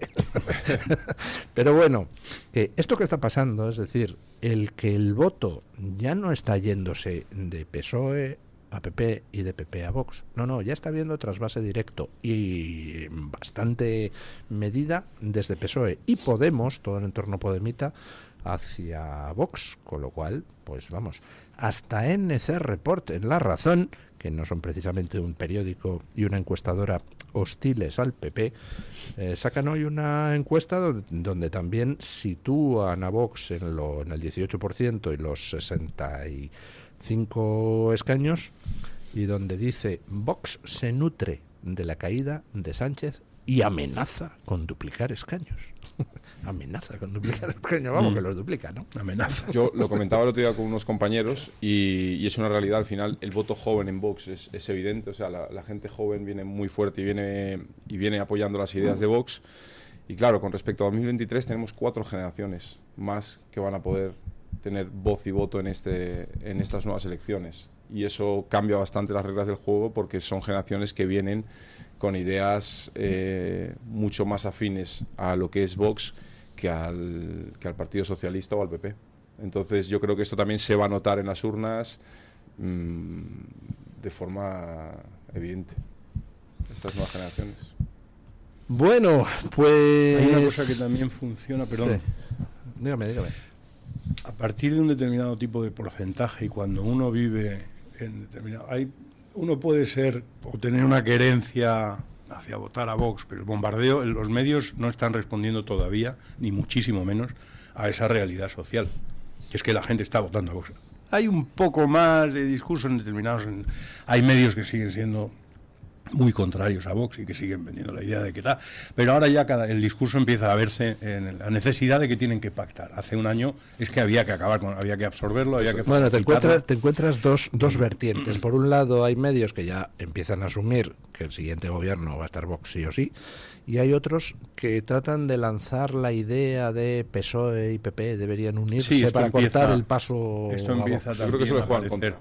Pero lo que yo quiero decir es, en el reflejo de la gente, en un primer momento, cuando uno tiene querencia por votar a un partido que representa a un 12, a un 15% de la población, y mira el entorno y va a comprar el pan, evita las conversaciones, porque, a ver, claro, yo tengo mis ideas, pero expresar públicamente lo que uno piensa a veces pues no es agradable, o es...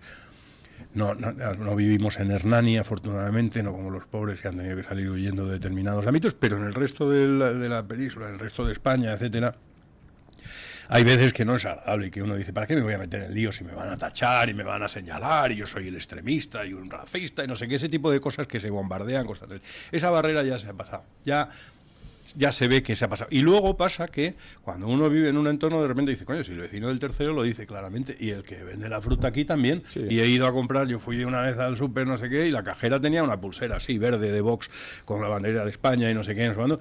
Y hay gente que lo está diciendo con toda la claridad. Y cuando uno mira alrededor y dice, pero si es que realmente es gente normal y corriente la gente que va a dar el voto a Vox, no son unos bichos raros, ni van vestidos de hecho, el de otro las día, SS, ni un cosas amigo por el estilo. me comentaba el fenómeno en su empresa. Dice, ¿sabes quiénes son los más boxeros en mi empresa? Que es una gran empresa del sector industrial, Dice, la gente de almacén, claro, la gente de soporte técnico, es decir, los trabajos totalmente, pues no de alta cualificación. Sí, dice, luego vas ascendiendo y donde te encuentras menos boxeros es precisamente entre los cuadros directivos, donde hay más gente que vota al PP, algunos socialistas recalcitrantes, tal. Pero la gente de abajo, todos Vox. Claro, les han encontrado un nombre, les llaman facha pobres y ese tipo de cosas. Por cierto, les cuento un chiste al hilo de esto de los de abajo, los de arriba.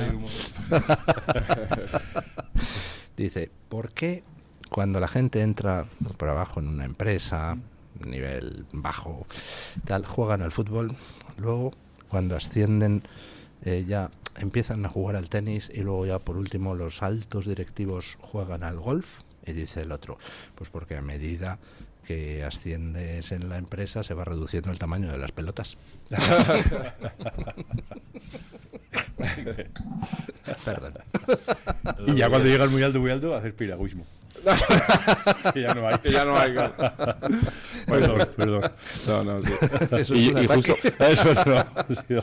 Justo lo que comentabas tú, que estoy completamente de acuerdo contigo, con que ya ves que la gente de tu alrededor ya empieza a hablar más libremente de todo esto que piensa, y ves que el votante de Vox es la cajera, es el que limpia, es el que te da el pan. También pasa el efecto contrario. Cuando ves quiénes están defendiendo las otras ideas, dices, claro, yo no me identifico con él. Claro. Cuando ves al siguiente, por ejemplo, esa persona que se regulariza y va a votar al PSOE, dices, es que yo no soy igual a él. Bueno, es que la izquierda sigue confiando, la izquierda que es una cosa que a mí me parece patética y un poco lamentable, sigue confiando en conquistar el voto de la gente normal y el voto popular y el voto joven, presentando a personajes como Víctor Manuel, como el Gran Wyoming o como Broncano. Quiero decir, que llega un momento que dices, usted no ha llegado a comprender hasta qué punto esta gente no es que no represente al voto popular, es que les resultan antipatiquísimos a la mayor parte del voto popular. Eso es. Muy antipáticos. Es verdad que siempre queda pues lo que ha sacado. Podemos ha seguido sacando votos en Aragón, no ha sacado un puñetero escaño, pero ha seguido sacando 17.000 votos. Siempre hay 17.000 personas a las que estas figuras les siguen pareciendo lo más de lo más, pero no tienen ningún enganche en la sociedad hoy en día. No, tal cual. Entre otras cosas porque la gente hace números y dice, si Televisión Española nos cuesta 1.200 millones de euros, TV3 300, ya son 1.500, y empiezas a sumar y a sumar gente que se está haciendo riquísima gracias a los impuestos de los más indefensos, dices, es muy necesario, porque lo de Barbacid no es importante. Claro. Lo importante es pagarle el sueldo a Broncano. Claro. Eso es. ¿Quién está hablando en este país de que no puede... Es invendible. La electricidad no puede tener un IVA del 21%, o es que la electricidad no es un bien básico.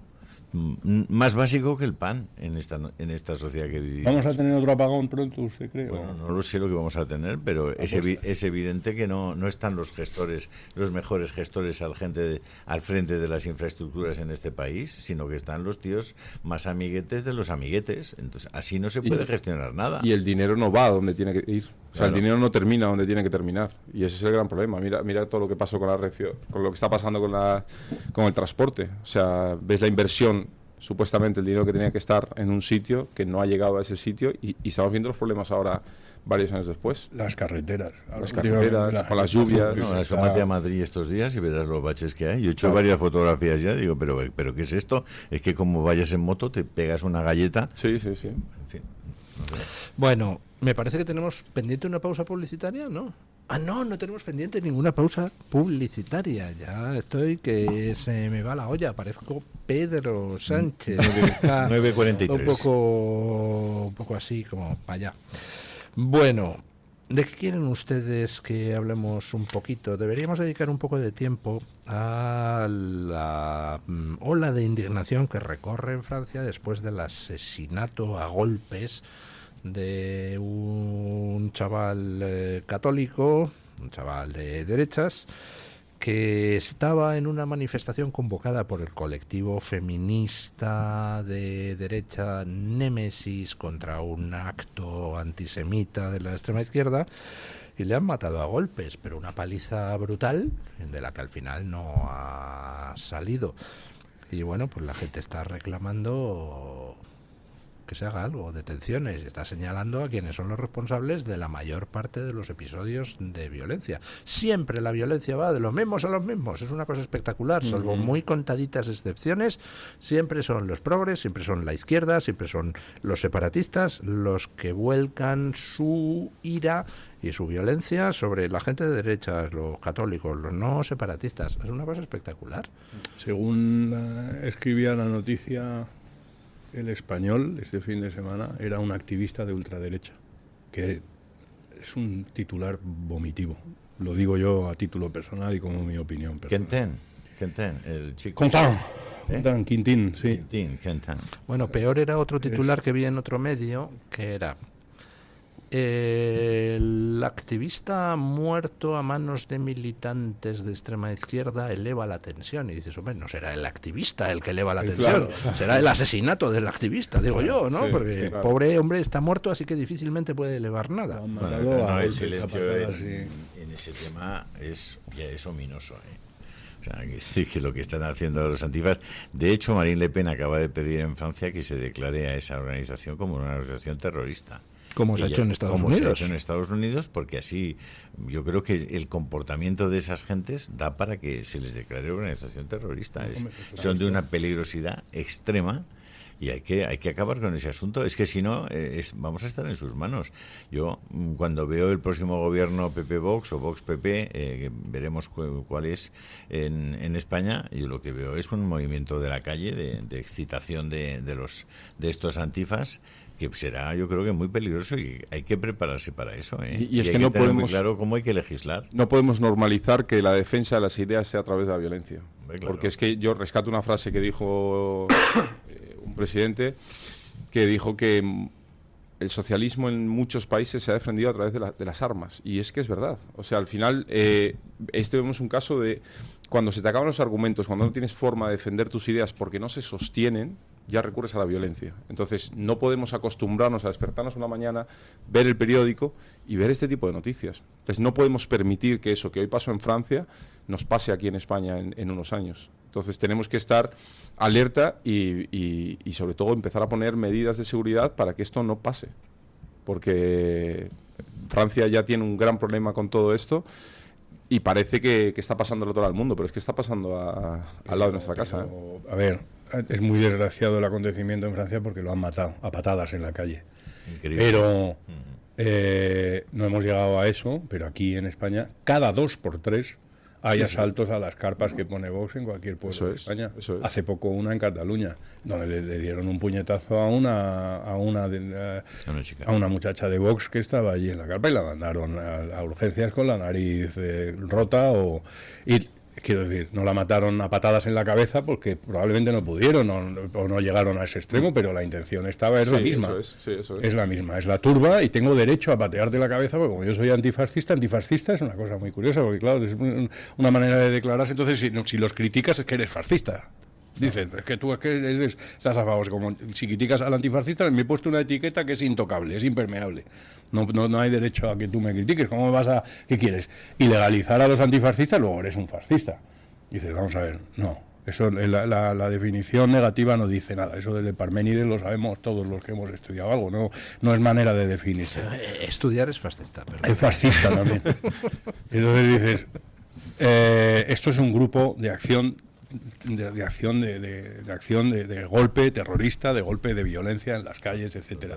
Y eso ha sucedido trágicamente ahora en Francia y ha sucedido hace poco en Italia, que no lo mataron a un policía, un carabinero, y no lo mataron a golpes de puro milagro, pero iban a por él también. Ya sucedió en España con y en Estados Unidos el Charlie hombre Kirk, que llevaba aquí mataron, Lanza mató a patadas también a un señor por llevar tirantes con la bandera de España, pero insisto que hay carpas, etcétera. Entonces, ¿cuál es la reacción frente a eso? En cambio, yo he hecho en falta, sinceramente, y esto es otro episodio, va a parecer que le tengo yo manía a Esther Muñoz, pero es que este fin de semana ha estado muy activa en las redes, y uno de los tuits que ha puesto ha sido en solidaridad con esta diputada que es saharaui, que se llama Tess Siri, porque alguien le ha mandado unos mensajes en las redes, etcétera, que eran amenazantes y tal. Y entonces inmediatamente, como Esther Muñoz, yo no tengo nada que ver, mis ideas políticas están en las antípodas de Tess, pero le mando desde aquí un abrazo de solidaridad por las muestras de odio, porque yo también he recibido. Ha tardado 1 minuto y medio en solidarizarse con Tess, ¿no? Que me parece muy bien, pero es que yo no he encontrado nunca un tuit de Esther Muñoz solidarizándose con las personas que están en las carpas de Vox. Físicamente agredidas. Físicamente, realmente agredidas con un puñetazo en la cabeza. Entonces dices, no lo encuentro. Luego cuando usted pone tuits según y para quién, para solidarizarse con según y qué personas, puñeta, ¿estamos o no estamos a lo que tenemos que estar? La violencia te la están... Quiero decir, que es que te van a dar a ti antes o después. Claro, pero Luis del Pino lo ha explicado estupendamente bien. Es que Josu Ternera tiene una orden de búsqueda internacional, la policía española y la policía europea, y se sabe dónde está. Kake Minuesa lo ha encontrado en su casa y no es detenido. ¿Eso cómo se llama? Es que vivir en un país en el que Cherokee ha salido a la calle a mí me da vergüenza, sinceramente. Ya me pueden explicar lo que me quieran explicar sobre el artículo 102 no sé qué de la ley de procedimiento o de no sé cuál de ellas es, si es de de instituciones, lo que sea, me da exactamente igual. Es un sistema fallido. Un señor que ha matado como ha matado ese hombre no puede salir a la calle nunca más. Yo soy contrario a la pena de muerte, por principio. Siempre lo he sido y nunca la sostendré como solución. Pero es que no tiene ninguna lógica que Cherokee vuelva a pisar la calle. No debería. No puede. Eso es no hacer justicia. Entonces ya me pueden decir, no, es que nuestro sistema es garantista, es que hay que aplicarle.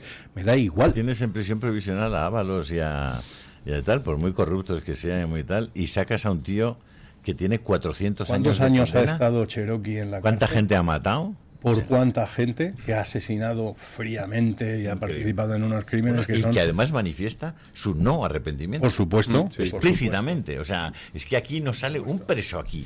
No sale en libertad condicional en tercer grado si no tiene un informe de la Junta, un informe de la psicóloga, un informe del asistente de tal. Tiene que tener un informe súper positivo y si no, no sale. Bueno, un informe del Ministerio del Interior diciendo que no a Bolinaga o a de Juana Chao. Que uno por uno y otro por el otro lo sacaron a los dos. Y Bolinaga, que estaba muy malito, y no vamos a permitir que se muera en la cárcel. Y luego estuvo de chateo no sé cuántos años. ¿Bolinaga es Vox? Bolinaga es el origen de Vox. Bolinaga es el origen de Vox, porque es el que tenía a su cargo, el que se ocupó del secuestro de Ortega Lara. ¿Cuántos años después? Ahora tenemos a Cherokee. Cherokee es el Bolinaga 2. Así es como están las cosas. Ay, y eso es insufrible. Pero fíjate que yo... Difícilmente. Entonces, y ahora viene un mamarracho, no recuerdo el nombre. No sé quién ha dicho este fin de semana que llegará un momento en que vamos a hacer chistes de ETA y no sé qué, que eso hay que superarlo, que esto está muy superado. Ahora no se pueden hacer chistes, aquí tenemos que estar todavía hablando de cosas que sucedieron hace 80 años, etcétera y tal, y todo eso tenemos que ir todo muy compungidos y con mucha velita roja y no sé cuánto y de estas cosas, pero de ETA se pueden hacer chistes, se van a hacer chistes tu puta madre, con perdón. Bueno. Don Borja... Se me ha escapado. Parece que también... Los niños ya están en el colegio.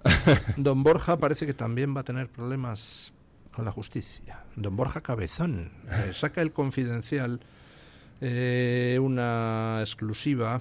El amigo de Sánchez, Borja Cabezón, usó empresas falsas y testaferros para eludir impuestos. ¿Y quién es Borja Cabezón? Dirán ustedes. Pues es el adjunto a la Secretaría de Organización del PSOE, suma y sigue, y ex embajador del COVID-19, es decir, un tío al que le nombraron para cobrar un puesto en un puesto chollo de nueva creación que por supuesto no servía para nada y no ha hecho nada útil. ¿Del COVID-19? Embajador del COVID-19. ¿Representaba al COVID-19? Representaba, pues ya ves, Sánchez creó una embajada del COVID y nombró a este tío. ¿Qué para qué? Pues para poder ponerle a este tío un sueldo enorme. Ponerle un estanco. Bueno, pues resulta que usó empresas falsas y testaferros para eludir impuestos.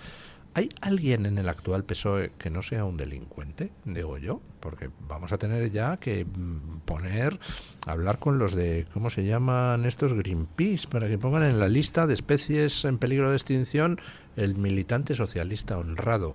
Ese que Feijóo dice que debe de existir en alguna parte, ¿no? Están empeñados. Y lanzo la siguiente pregunta. ¿Qué capacitación tiene en este caso Pedro Sánchez si toda la gente de su alrededor está en tramas de corrupción, en delitos, en la cárcel, muchos de ellos? ¿Qué capacitación tiene para ser presidente? Sí, solo hay dos posibilidades. O que no se haya enterado de todo eso, lo cual no lo capacita para liderar un país, o está al tanto de todo, como yo creo que es. Incluso puede estar relacionado cerca de gente que está en la cárcel a día de hoy, y ahí sigue. ¿Qué capacitación tiene? Mira, te la digo. Bildu, Junts, Esquerra Republicana de Cataluña, Podemos y Sumar. Y las cintas grabadas en las saunas del suegro. Esa es la capacitación que tiene. Por eso que digo yo que por un lado o por otro no tiene sentido que siga al frente Si no manda él en España. ¿Qué va? Él está allí y le va bien porque está en Moncloa, tiene sus escoltas, puede seguir yendo a Dominicana, tal.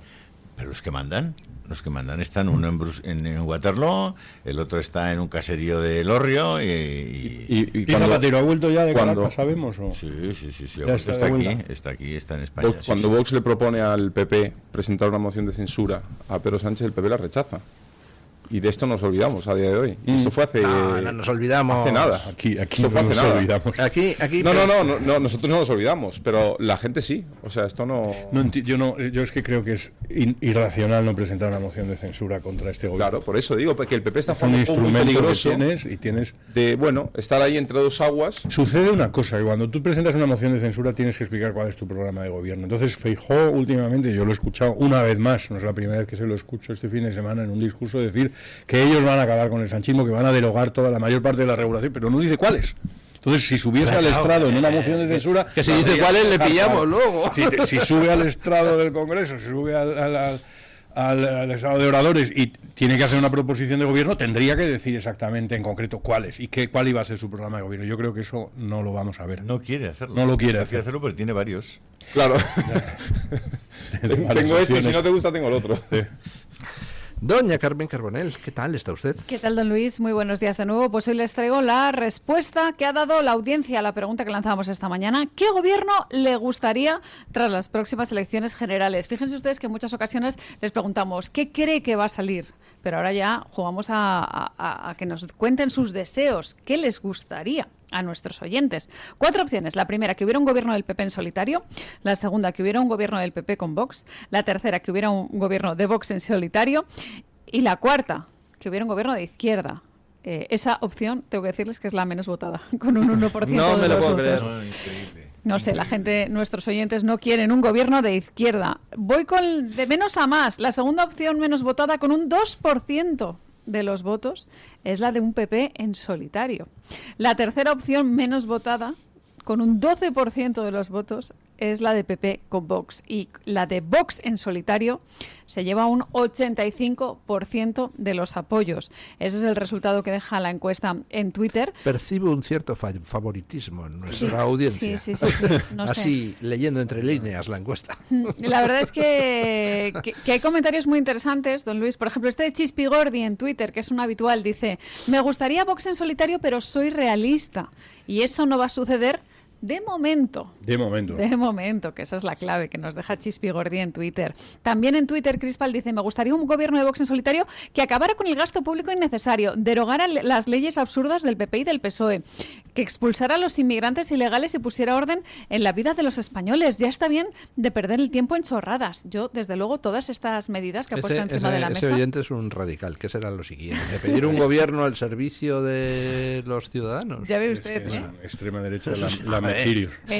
Pensando en mejora económica, en el sostenimiento del sector industrial, en fin, una serie de medidas que son tan de sentido común, ¿verdad? Sí. Que dices, pues que me extraña que no haya un partido que firme todas ellas. Por suerte, como nos dice este oyente, Vox está detrás de todas estas medidas que, como saben, están marcando la agenda política de la derecha. Luego otros van a rebufo, pero en cualquier caso es Vox el que los pone encima de la mesa. Beatriz, en Twitter, dice: España necesita abandonar con urgencia la senda en la que nos tienen embarcados el PP y el PSOE, que es la del decrecimiento que marca la Unión Europea y a la que están agarrados ambos, con uñas y dientes. No será posible si el PP da el relevo al PSOE solo o en compañía. Lo de la senda del decrecimiento es importante. ¿Recuerdan ustedes hace muchos años cuando uno de los dos protagonistas de la paradoja de los hermanos Garzón era ministro de Consumo en España? ¿Recuerdan ustedes que se fue que hizo una entrevista para un medio inglés y cogió y arremetió contra la calidad de la carne española, metiéndose con las industrias ganaderas, contra las grandes explotaciones ganaderas? Y la gente: fíjate, qué imbécil, ¿cómo hace eso? Va tal. Y yo dije: no se equivoquen ustedes, es deliberado. Claro. Quieren destruir el sector primario. Por supuesto. Y lo dije ya entonces. ¿Verdad que mirando hacia atrás se ve perfectamente cómo hemos ido en una senda deliberada de destrucción del sector primario? Es una de no era tonto, en ese caso no era la que paradoja. se repite mucho. Es ¿cómo puede, no sé qué, si esto daña a la clase media o a la clase popular? ¿Cómo puede ser? Dice, pero vamos a ver, es que están en eso. Claro, es lo que quieren. Lo que quieren es que tú dependas de un cuenco de arroz que te van a dar cada semana. Eso es lo que quieren. El día que te tengan pero así... hay otro ingrediente: previo pago de su importe. ¿O es que creéis que lo hacen gratis? Bueno, no, claro, para eso viven de eso. Por favor. La clave es si vamos a poder corregir el rumbo, ¿no? Si estamos a tiempo de enmendar esa deriva. Voy con las publicaciones de YouTube. Juan Francisco Jiménez García dice que hace falta frescura en el país y patriotas de verdad. Creo que solo Vox está a la altura, pues los azules y los rojos son iguales. Espero que el color verde esperanza algún día gobierne en solitario y veamos a España en el lugar que se merece.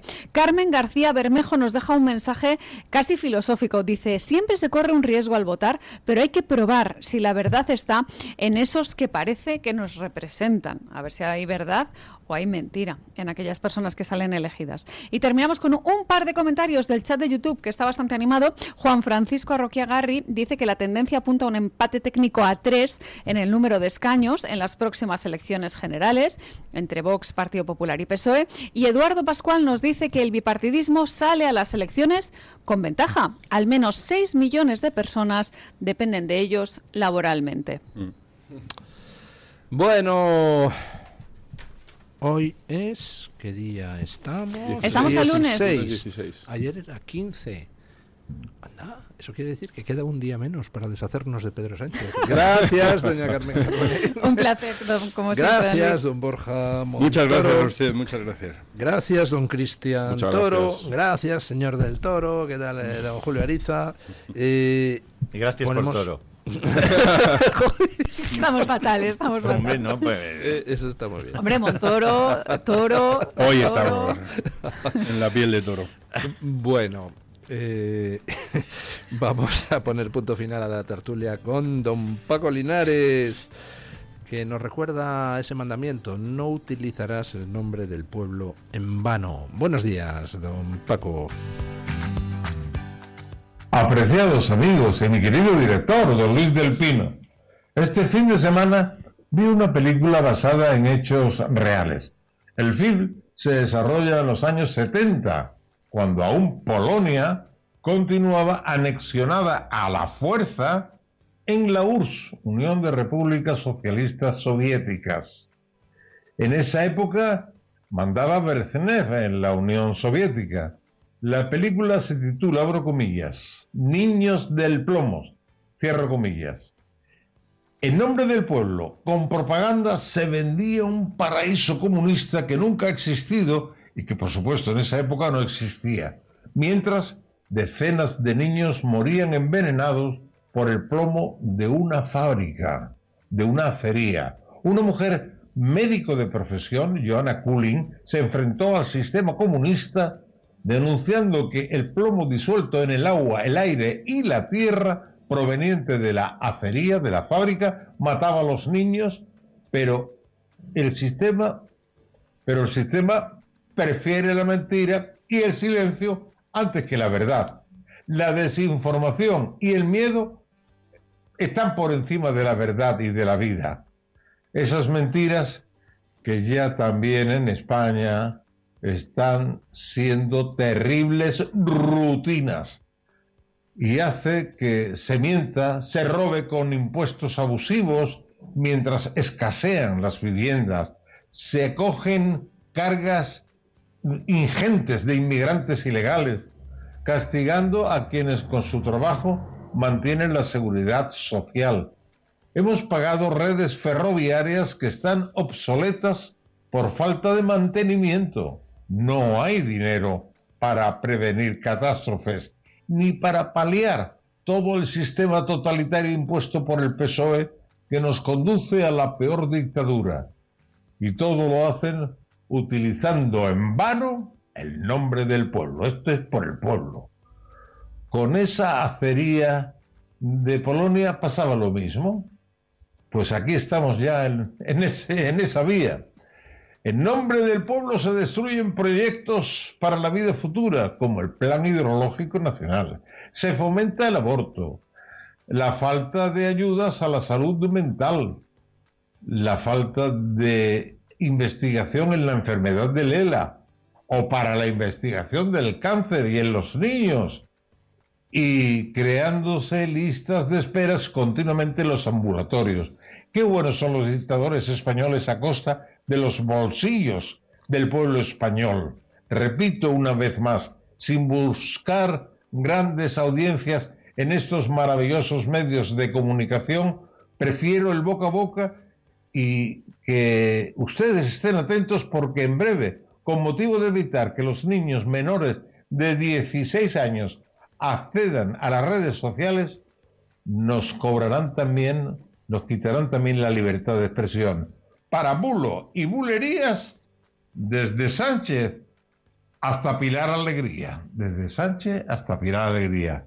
Mañana más y mejor. Punto final.